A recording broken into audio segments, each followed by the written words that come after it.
everything in growth is a loop, not a line. And that sounds really simple to say, but we really love checklists as human beings and as managers and leaders of companies. We love to be done with things, right? When you finally check something off, develop strategy done, communicate strategy done, execute priority done. And that's not how a changing world that we're facing and executing our strategies are in. It's constantly going to be moving and evolving. So we need to move from this checklist mindset of how we approach strategy and growth into this loop mindset.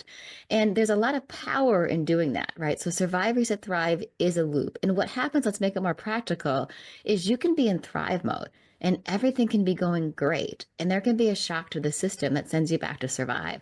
These can be external shocks. You can have a surprise interest rate, a surprise election. You can have a big macro event like war or COVID, but you can also have an investor pull out or lose a major customer. And when that happens, you've got to go back into survive mode. And we don't want to do that. We feel once we've gone through the steps to thrive, we'll stay there. But there's real humility in losing the ego and saying it's time to survive. Then we can go back to reset again. Then we can go back to thrive.